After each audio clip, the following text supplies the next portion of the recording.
যদি আপনার মনে হয় যে দেয়ালে পিঠ ঠেকে গেছে, কেউ কিছু করতে পারছে না আপনার জন্য, আপনি পরিপূর্ণ ইয়াকিনের সাথে, দৃঢ় বিশ্বাসের সাথে এই 4টা আমল নিয়মিত করবেন। এবং আমি বহু মানুষকে পার্সোনালি এটার পরামর্শ দিয়েছি, ওনারা আমল করেছেন, আমল করে উপকৃত হয়েছেন। এরকম বহু মানুষ আছেন, বৃদ্ধ মানুষ, বাবা ক্যান্সারে আক্রান্ত হয়েছেন অনেক দেরিতে, আল্লাহ তাআলা অলৌকিকভাবে সাহায্য করেছেন। হ্যাঁ, কখনো যদি আল্লাহ তাআলা এই আমলগুলো করার পরও আমার বিপদ দূর না করেন, তাহলে হয় আমার আমলের মধ্যে কোনো ত্রুটি ছিল, অথবা আমার এই বিপদ দূর না হওয়ার মধ্যে আমার জন্য কোনো কল্যাণ নিহিত ছিল। আল্লাহ তাআলা আমার দোয়া কবুল করে যে উপকার হতো তার চাইতে বেটার কিছু হয়তো আমাকে দিবেন, এই ইয়াকিন একজন ইমানদারের থাকবে। সে 4টা আমলের 1 নম্বর হলো ইস্তেগফারের আমল। ইস্তেগফার, আপনি ফেসে গেছেন কোনো জায়গায়, কোনো উপায় পাচ্ছেন না, আপনি ইস্তেগফার করতে থাকেন। আস্তাগফিরুল্লাহ ওয়া আতুবু ইলাইহি, আস্তাগফিরুল্লাহ ওয়া আতুবু ইলাইহি, আস্তাগফিরুল্লাহ ওয়া আতুবু ইলাইহি, আস্তাগফিরুল্লাহ, আস্তাগফিরুল্লাহ, আস্তাগফিরুল্লাহাল্লাযী লা ইলাহা ইল্লা হুয়াল হাইয়ুল কাইয়্যুম ওয়া আতুবু ইলাইহি ওয়া লা হাওলা ওয়া লা কুওয়াতা ইল্লা বিল্লাহ। اللهم أنت ربي لا إله إلا أنت خلقتني وأنا عبدك وأنا على عهدك ووعدك ما استطعت أعوذ بك من شر ما صنعت أبوء لك بنعمتك علي وأبوء لك بذنبي فاغفر لي فإنه لا يغفر الذنوب إلا أنت সাইয়্যিদুল ইস্তিগফার। এভাবে যে কোনো ইস্তিগফার করতে থাকেন, আপনি বেশি বেশি করে আল্লাহর কাছে ইস্তিগফার, ক্ষমা প্রার্থনা করতে থাকেন, খুব বেশি। আপনার 2 ঠোঁটে অনবরত আপনি চাইতে থাকেন আল্লাহর কাছে ক্ষমা। এই ইস্তেগফার সম্পর্কে নবী করিম সাল্লাল্লাহু আলাইহি ওয়াসাল্লাম বলেছেন, মাল্লাজিমাল ইস্তেগফার, যে ব্যক্তি ইস্তেগফারকে আঁকড়ে ধরবে, আঁকড়ে ধরা মানে কি, এটা ছাড়বে না, সে পড়তেই থাকবে অনবরত। টয়লেটে যাওয়ার সময়টা, ঘুমের সময়টা, খাওয়ার সময়টা বাদে, অবসর নামাজের সময়টা বাদে, বাকি সারাক্ষণ সে ইস্তেগফার পড়বে। এরকম যদি কেউ করে, আল্লাহ রাব্বুল আলামিন জাআলাল্লাহু লাহু মিন কুল্লি হাম্মিন ফারাজা ওয়া মিন কুল্লি যায়কিন মাখরাজা, সকল পেরেশানি থেকে, সকল টেনশন থেকে বের হওয়ার পথ আল্লাহ তাআলা অলৌকিকভাবে তার জন্য আবিষ্কার করে দিবেন। এবং আমি আমার জীবনে যেটা বলেছিলাম, বিস্তারিত বলতে চাই না, এরকম পরিস্থিতি আসছে যে চোখের সামনে কোনো আপাতত রক্ষার কোনো পথ আর খোলা নেই, এমন ভয়াবহ বিপদ। ইস্তেগফার করতে করতে এমনভাবে আল্লাহ তাআলা সাহায্য করেছেন যে এটা কল্পনা করলেও মনে হয় যে স্বপ্নের মতো। কিভাবে এখন এই লোক এই জায়গায় আসলো আমার সাহায্যের জন্য, এই লোক তো এটা আমি এই জায়গায় আসার কথা না, টিকুনি এসে হাজির হয়ে গেলেন এবং উপকারটা, আমার সমাধানটা হয়ে গেল সমস্যা।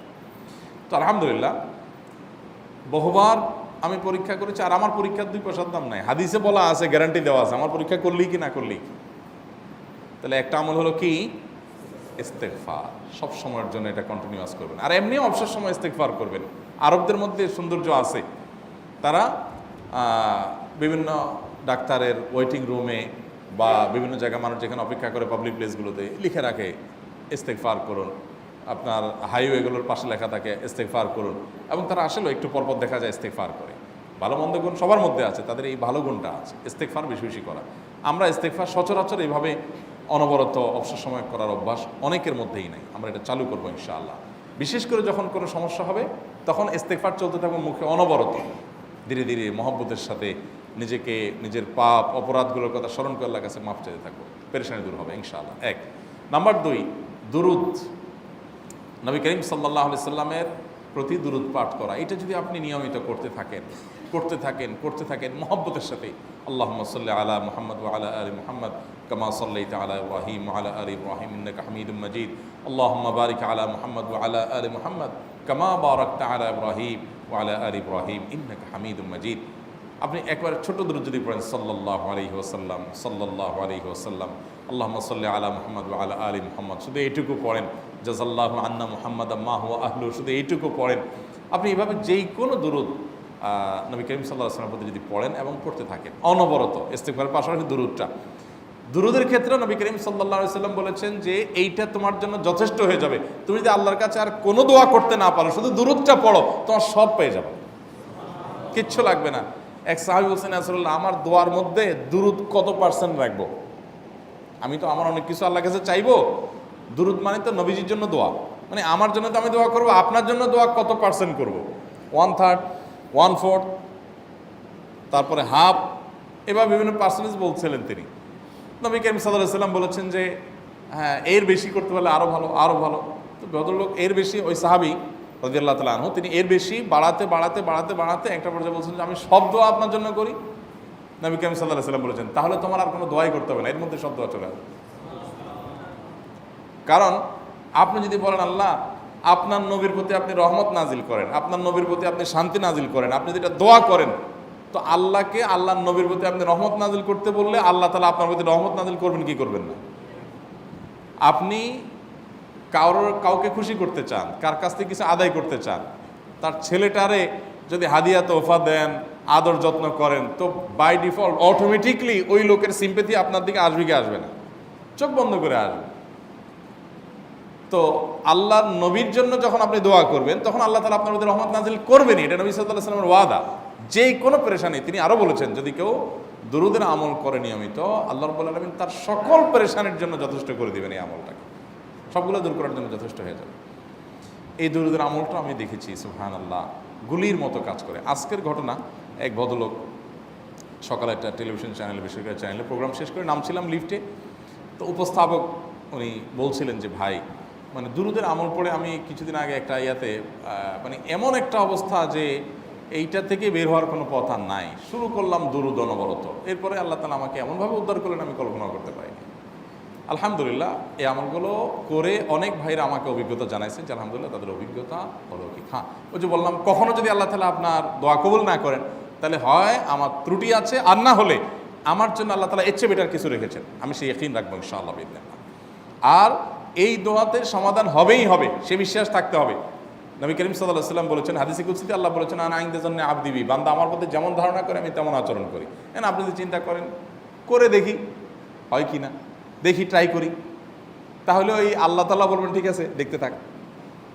আপনি যদি ইয়াকিন করেন যে না নবী করিম সাল্লাল্লাহু আলাইহি ওয়াসাল্লাম যে বলেছেন অতএব সেটা হবেই, আর আল্লাহ রাব্বুল আলামিনের কাছে আমি ওইভাবেই চাবো যে আল্লাহ দিবেনই, আমি নিয়েই ছাড়বো, ইনশাআল্লাহ গুলি মিস হতে পারে, আপনার দোয়া মিস হবে না। ওই ইয়াকিন, ওই ঈমান আমার মধ্যে আনতে হবে, চেষ্টা করবো তো ইনশাআল্লাহ। তাহলে দুইটা আমল হলো, ইস্তেগফার আর দুরূদ। 3 নম্বর আরেকটা আমল হলো দোয়া ইউনুস। দোয়া ইউনুস, লা ইলাহা ইল্লা আনত সুবহানাক ইন্নী কুনতু মিনাজ জালিমিন। বেশি বেশি পড়তে থাকবেন, যখন বিপদে পড়বেন ইস্তেগফার আর দুরূদ পড়বেন সবচেয়ে বেশি, আর মাঝে মধ্যে দোয়া ইউনুস, লা ইলাহা ইল্লা আনত সুবহানাকা ইন্নী কুনতু মিনাজ জালিমিন। আল্লাহ সুবহানাহু ওয়া তাআলা কোরআনে কারিমে এই দোয়ার পরে বলেছেন ওয়াকাযালিকা নুনজিল মুমিনিন। এই দোয়া পাঠ করার মাধ্যমে ইউনুস আলাইহিস সালামকে পৃথিবীর ইতিহাসের সবচেয়ে অলৌকিক ঘটনা, সকল সায়েন্স, সকল আপনার বিজ্ঞানের তত্ত্ব সবগুলোকে আপনার সবগুলোর বিপরীতে বা সবগুলোকে আপনার ভুল প্রমাণ করে দিয়ে ওই জায়গাটার জন্য আল্লাহ তাআলা ইউনুস আলাইহিসকে মাছের পেটে ঢোকার পর সেখান থেকে আবার জীবিত রেখে বের করেছেন। অক্সিজেন অভাবে সেখানে এমনি মারা যাওয়ার কথা, আরও নানা কারণে মারা যাওয়ার কথা, তাই না? কিন্তু আল্লাহ তাআলা তাকে রক্ষা করেছেন, কারণ উনি ওই বিপদে পড়ার পর থেকে এইটা পড়তেছিলেন, লা ইলাহা ইল্লা আনতা সুবহানাকা ইন্নী কুনতু মিনাজ জালিমিন। তো আল্লাহ তাআলা কোরআনে বলেছেন এটা ইউনুস, তার নবী ইউনুস আলাইহিস সালামকে আল্লাহ তাআলা এটার মাধ্যমে রক্ষা করেছেন, সেটা তার জন্য খাস না, এটা তার জন্য স্পেশাল না, বরং আল্লাহ বলেছেন ওয়াকাযালিকা নুনজিল মুমিনিন, এটা দিয়ে আমি তাকে রক্ষা করেছি, একইভাবে ঈমানদারদেরকেও এইটার মাধ্যমে রক্ষা করব। এটা বড় অস্ত্র পেয়ে গেলাম। দোয়া ইউনুস বেশি বেশি পড়বো ইনশাআল্লাহ, লা ইলাহা ইল্লা আনতা সুবহানাকা ইন্নী।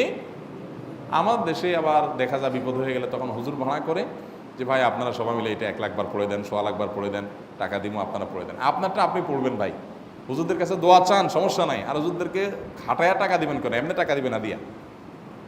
আর এই দোয়া নিজে নিজে করতে থাকবেন। ইউনুস আলাইহিস সালাম ওই সময় কি লোক ঠিক করছিলেন যে ভাই আপনারা সবাই দোয়া ইউনুস পড়েন, আমি গেলাম, আমি মাছের পেটে গেলাম, আপনারা বসেন সবাই দোয়া ইউনুস পড়া দেবেন, করছেন উনি? ওনারটা উনি করছেন, তো আপনারটা আপনি শুরু করবেন, দোয়া ইউনুস না। 4 নম্বর আমল হলো ইয়া যাল জালালি ওয়াল ইকরাম, এটা বিশেষ করে পাঠ করবেন। নবী করিম সাল্লাল্লাহু আলাইহি ওয়াসাল্লাম বলেছেন আলিজু বিয়া যাল জালালি ওয়াল ইকরাম, ইয়া যাল জালালি ওয়াল ইকরাম এইটাকে তোমরা আঁকড়ে ধরবে। ইয়া যাল জালালি ওয়াল ইকরামের মানে কি? এটা আল্লাহকে ডাকা, আর কিছু না। এবং হাদিসে বর্ণিত দোয়া, এটা মাসনুন দোয়া। ইয়া যাল জালালি ওয়াল ইকরাম মানে হে মহা ক্ষমতার অধিকারী, প্রতাপশালী এবং সম্মানের মালিক, এটা বলার মানে হলো আল্লাহর কাছে নিবেদন করা, যেহেতু আপনার প্রতাপ আছে, আপনার জালাল আছে, আপনার বড়ত্ব আছে, হে বড়ত্বের অধিকারী এবং হে সম্মানের অধিকারী, আপনার যেহেতু আল্লাহ তাআলা এটা, আপনার যদি এটা আছে, অতএব হে আল্লাহ আপনি আমাকে এটা দান করুন, আপনার সেখান থেকে আমার প্রতি রহম করুন, আপনার সেখান থেকে আমাকে, আপনার বড়ত্ব থেকে আমাকে আপনি হেফাজত করুন, আপনার একরাম থেকে আমাকে আপনি, তা দিয়ে আপনি আমাকে রহম করুন। তো সেই দোয়া আল্লাহ তাআলার কাছে নিবেদন করতে পারি, ইয়া যাল জালালি ওয়াল ইকরাম। এর পাশাপাশি তাহাজ্জুদের নামাজ এবং যে কোনো নফল নামাজ। কারণ নবী সাল্লাল্লাহু আলাইহি সাল্লাম ইজা হাজাবাহু আমরুন সাল্লা, নবীজি সাল্লাল্লাহু আলাইহি সাল্লামের কোনো পেরেশানি শুরু হলে আগে ওযু করে 2 রাকাত নামাজ পড়তেন, ওযু করে 2 রাকাত নামাজ পড়তেন। আমাদের যখন পেটে ব্যথা শুরু হয় আগে কার কথা মনে পড়ে? ডাক্তারের কথা মনে পড়ে। যখন গায়ে জ্বর আসে সবার আগে মনে পড়ে কিসের কথা? নাপা, নাপা, ঠিক না? জ্বর আসছে গায়ে, সবার আগে আমরা কি চিন্তা করি? নাপা। নাপা আপনি চিন্তা করেন, খান, নিষেধ না তো, ওষুধ গ্রহণ করা সুন্নত। নবী সাল্লাল্লাহু আলাইহি সাল্লাম নির্দেশ করেছেন ওষুধ সেবন করতে, আপনি করেন, ভালো কথা। কিন্তু ইমানদার সব কিছুর আগে ব্যথা আসছে, তাহলে ব্যথার জন্য একটা ওষুধ দোয়া শিখেছেন, দোয়াটা আগে করবে, পাশাপাশি ওইটা করবে। এলো ইমানদারের কাজ। আমরা আজকাল ইমান থেকে অনেক দূরে সরে গেছি। আল্লাহ আমাদের সেই ইয়াকিন দান করুন। তাহাজ্জুদের সময় দোয়া, অনেক বেশি দোয়া কবুল হয়। তাহলে 4টা আমল ইনশাআল্লাহ আপনাকে এই ভয়াবহ বিপদ থেকে উদ্ধার করার জন্য সাহায্য করবে ইনশাআল্লাহ। সে ইয়াকিন নিয়ে করবেন। সেই সাথে as-সাদকা তারদুল বালা, দান সাদকা করা, অন্যান্য যে আমলগুলো আছে টুকটাক সেগুলোর সাথে সাথে চালানো। বাকি এই 4টাকে বেসিক্যালি একটু জোরভাবে করতে থাকা।